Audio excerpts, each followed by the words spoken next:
Hey, welcome to Dove Creek. I'll be meeting a lot of you tomorrow, which is Saturday. So I thought I'd do a little film because I get a lot of questions about what should I do and how to bring my puppy home, etc.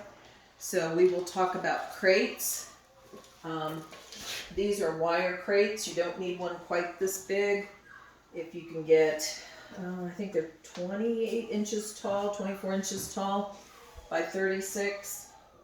And get a divider because you don't want them to have a crate this big. You can see Birdie ran in there, and look how much room she's got. So she will, if I leave her like that, she's got room to potty all over this. And what you don't want them to do is to potty in the crate.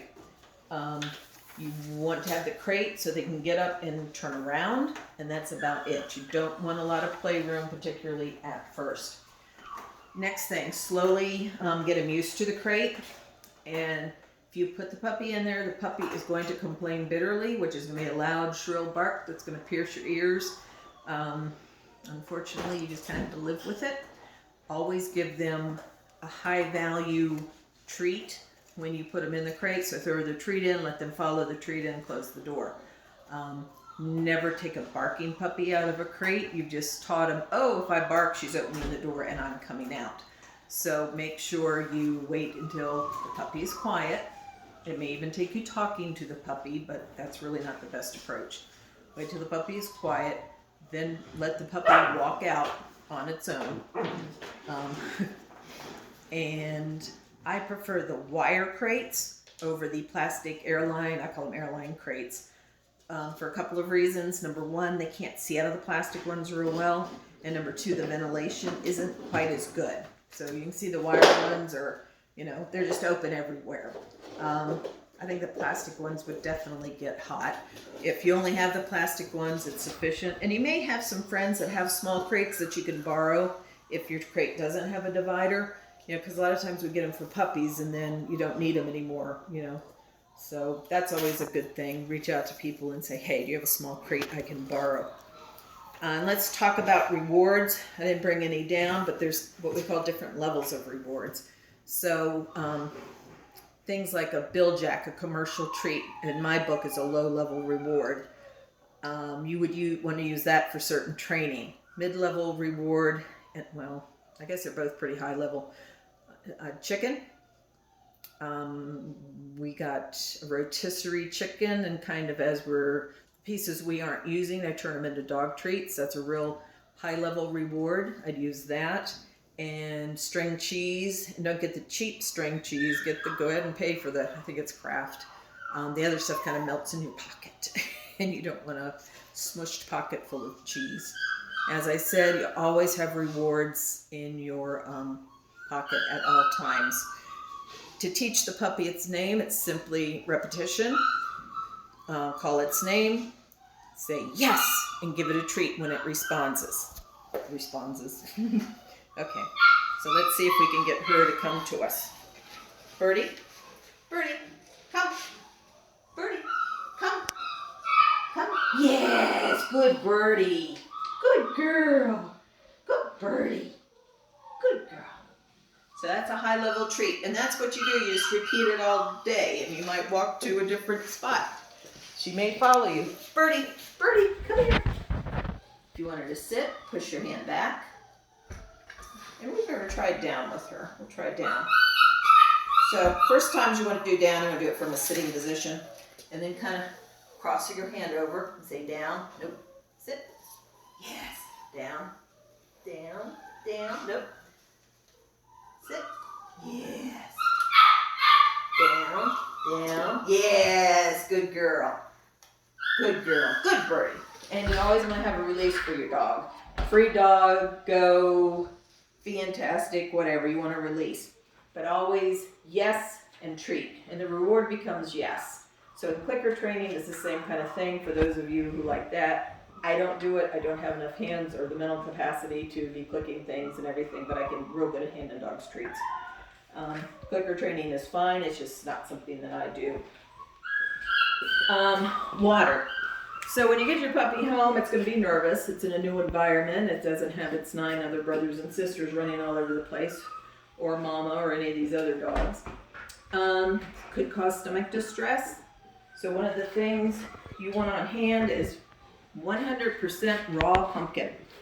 It is not the filling. If you read the ingredients, it's pumpkin. No sugar, no filling, no anything. Just straight pumpkin. Give them a tablespoon or so of this at a feeding. If they have diarrhea, it'll help give a little fiber in their system, may cure it. The other thing is a probiotic. You can get one from your vet, just to sprinkle on their food if they do have diarrhea. Your puppy has been wormed twice, actually wormed 3 times. I'm going to do it tomorrow when it gets home. All puppies have worms. I don't know why, I don't know how. The mom doesn't have worms, but puppies have worms. And the vets will tell you the same thing, that the puppies have worms. So they've been wormed 3 times. The one thing that can show up later, which I don't think with this litter, because they haven't been up much, is coccidia, which is like a form of a parasite. And the vet just gives you Albin or something like that to cure that. So if they get diarrhea, I would take them. If it continues for more than 1 or 2 feedings, then I would definitely go to the vet over that, or just call the vet and they'll tell you. If you have an established relationship, you can bring a fecal check in and they can check it. And then when you go to your puppy appointment, you're ready to go. So people ask me about leashes and collars and the whole bit. And this is the kind I like to use. It's called a slip collar. It's because they can't slip. It should be a no slip collar, because they can't slip out of it. You put it on. If it goes to tighten up, which this one keeps turning, goes to tighten up, they can't back out. This is your normal everyday collar. And this is probably the size I would get. This is as big as it is, but when it's little, it's about that big. So that'll get you through a lot. And it's not a big thick one, so it really won't hurt them. It's got a good metal, and I think I just got this at PetSmart. Heck, I may have got it at Walmart. And it has a matching leash. I'm not a big fan of harnesses because we show dogs and it restricts their shoulder movement. My daughter and granddaughter trained their hound. He was pulling a bit, and it's called a gentle lead, and they really liked using that. I believe it goes like figure 8s around the nose, and it keeps them from pulling. I also like, instead of your normal leashes, I like the slip leads. And you cannot find these in PetSmart or anything. You have to order them online. You want the 3/8 inch, which is the thickness, and you should be able to get them either 6 or 8 feet long. Most people want the 6 or 8. Now, the McCann videos and a lot of trainers recommend keeping a collar on your puppy and a leash at all times. So if you keep that kind of leash, you want to use this one. And what you want to do is cut this so they can't get hurt on anything. So just buy a cheap little leash at Walmart. It doesn't even have to be this long. And just cut this and let them wear it. That way, if the puppy starts to get in trouble, you can reach down and grab the puppy and say no. So flexi leads, especially if you're going to be traveling or out hiking, best kind to get is the flat kind. A lot of them just have the flat, maybe that distance, and then it's this little like string cord. And let me tell you, if you go to grab that cord, it will burn the daylights out of you. So flexi leads need to be flat from one end to the other. I usually get 16-foot flexi leads. They're about $30, but it's really worth the investment. And she's got something in her mouth. It's a paper towel. It's amazing what they can find. Your puppy will come home with towels. Each one will come home with a towel. We got the mom scent on it. The mom lays on them at night, gets them, nice and smelly. We don't put them in with the puppies because then they'd be covered in puppy poop. So this is another training aid right here. It's a bell. Every time you go to the door to take your puppy out, ring the bell and out you go. Your puppy will start associating, hey, if I ring this bell, I'm going out. That's kind of a good thing and a bad thing because they may just want to go out and play. But for the most part, they'll learn to ring the bell for you to take them potty. Right after you feed them, especially if you put warm water in their food, you need to take them out.